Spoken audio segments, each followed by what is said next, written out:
Thanks for coming. So nice out, isn't it? It's just like Miami. I was just in Miami. I came back today. It is just like Miami. It's 20 degrees there. So. We've got some zoom lenses. They're getting a nice close-up of my nostril. Hi, good to see you. Use the thin lens, please. Thank you very much for coming, everyone. Let's get tonight underway. We'll start tonight's discussion by talking about the state of America. Do you think we're in a good place or bad place? Fantastic. And if you think we have seen better times, what can we do to replace the bad values that exist in our society? Wow, that's a simple question to start with. Yeah. Shmuley likes to start it light. We wanted to start with an easy one. Well, we're probably in the worst position that we've been in since the Depression, right? Only the Depression was not man-made corruption based in greed. But now we have all these people corporately, running amok, and the average person losing their home and nobody caring. And Bernie Madoff's son hanging himself 2 days ago, which I think is the ultimate Greek tragedy and sort of the epitome of exactly what we are doing to ourselves as a nation, what he did to himself and his family. His greed took over, his lust for fame and for celebrity and for mixing with the right and most powerful people blinded him to everything, the laws, all of his relationships, and ultimately cost him his son's life and his own. I think he's 175 years in prison. So what can we do? I don't know. I think we're in a bad place, but the pendulum always swings back, and just on the precipice of disaster, when everyone thinks there's no hope, they part the Red Sea. Biblical reference. I didn't with the do it. rabbi. I didn't do it, actually. A little biblical thrown in. So I'm going to retain hope and try to see the glasses half full and not half empty, but I don't know that the nation has ever been in worse shape. And I blame it partially on the failure of the Fourth Estate, of the fact that there's no longer any journalistic integrity, that you're allowed to own newspapers and television stations, and the news is reported that only represents the value of the owner to make more money. And when Walter Cronkite took off his glasses and said, there's no way we can win this war, we need to be out of Vietnam, the war was over in a matter of months. No one has that credibility anymore. And the last one who did, Dan Rather, they sort of railroaded him into the abyss. So I really blame it on the failure of the media to uphold its position in democracy. But perhaps the rabbi would have a more spiritual approach. Take it, Shmuley.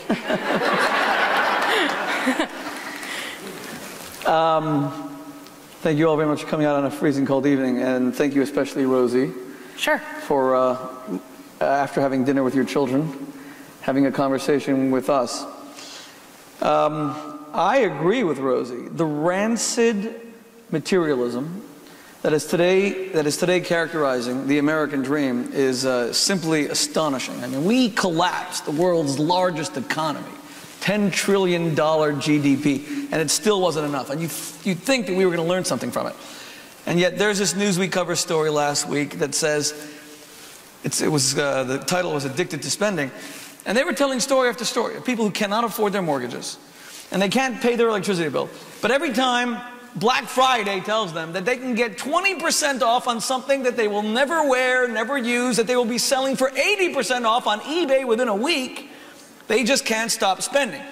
And what it really signifies is a cavernous, gaping hole at our center.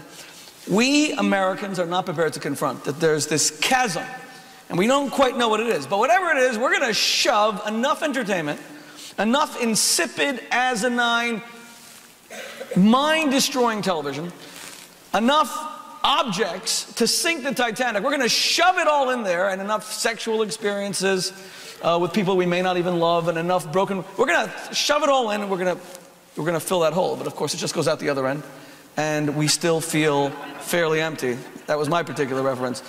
But I don't blame the media. I mean, maybe me and Rosie's in the media, and she's going to talk about the media. I actually blame religion. It's not the President of the United States that's supposed to give you values, and it's not the media that's supposed to give you values. I think it's supposed to come from spirituality and religion. The problem is, religion, when it comes to values, will only talk about gays.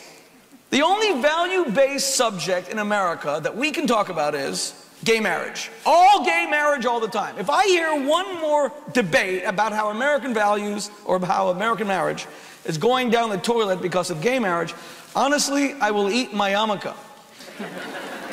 Because it's distracted us from talking about anything else. We can't talk about anything else. So but it's been used to do that for many issues. I mean, when we had first started entering into the illegal war against the UN violations, we invaded a sovereign nation in defiance of the UN because George Bush and his cronies wanted us to do that. So about 3 weeks into that, everybody is shocked that we're in another war, especially people my age who grew up believing Vietnam was the last war we would ever see. We were told that because, you know, but it was a lie, apparently. There's a press conference, all 3 channels. I remember my heart stopping. I'm thinking to myself, what is this? We lost a whole platoon. We lost all these, what's going to happen? And there is George Bush, 3 weeks into this war, having a national press conference on every channel about Gavin Newsom marrying gay people in San Francisco. It's the art of distraction. And once the gay marriage issue became something that could be used as a wedge, every group, whether it be religious groups, political groups, anyone used it in order to conquer and divide. So I don't think it's just religion. I think it's, you know, used politically as well. Well, what I find interesting is that whenever people say to me, and I'm an Orthodox rabbi, that gays are destroying the institution of marriage, I always say to them, the only men left in America who still want to get married are the gay men. I mean, every time some straight guy is asked by his girlfriend with whom he's lived for half a millennia whether he will ever pop the question, he starts to hyperventilate, he breaks out into a rash. And yet the gay men are sitting outside the United States Supreme Court spending all their money on high-priced lawyers trying to get the right to sue them. Well, I think if they allowed gay marriage, we would really help the economy because gay men would register at so many stores. And they like high-quality stuff, you know. Lesbians, we just want like a tent, maybe another toolkit. You know, it wouldn't be as big. But the gay men, I want crystal, I want Limoges, I want the Fabergé pattern of leaves. The Bertese sheets. We'll end that question there. Should I keep going? That is amazing. That is really fantastic. Did I scare you with that? No, I love that. I want to end on a high note for number 1. Let's move on to now going into celebrity culture. Fantastic. Why do you think fame is so important? And if you think it's corrosive, how can one survive it? I've always said fame is like a tsunami. It hits you and somebody get that. It's the phone. You guys okay? What are you playing? Like musical chairs in the front row? What the hell's happening? Did you try to sneak into one row in front? And then these 2 wenches who were late? Hi, you missed the whole first thing. It was fantastic. I did a biblical reference. Shmuley said something about gay marriage and religion, and I said something that really sounded smart, like, you know, against the UN and sovereign nation. I used words that made me seem like I went to college. That's pretty much all you missed. But it was 8 o'clock, ladies. Look at the ticket next time, okay? 800, 8 o'clock. We all have families. We're all missing Glee together, not just you. But Shmuley and I will be ending tonight's speech with a big musical production number, so don't worry. If you haven't noticed, I'm the small sidekick, so... In fact, it's been a while since I've done stand-up. The doors are locked and Dunkin' Donuts and cots will be brought in. This is a 4-day event. Welcome. You've heard of the Landmark Forum? It's a whole nother approach to it.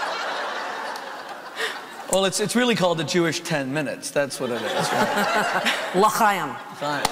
You're all mishpucha to me. So the thing is, I wrote a book on the corrosiveness of celebrity called Celebrity Detox.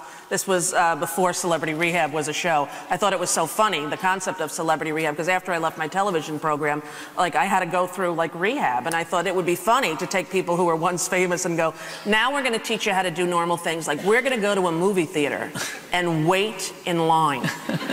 They're not going to tape off the seats for us, and we're going to see how we do. We're going to go to a restaurant and order something on the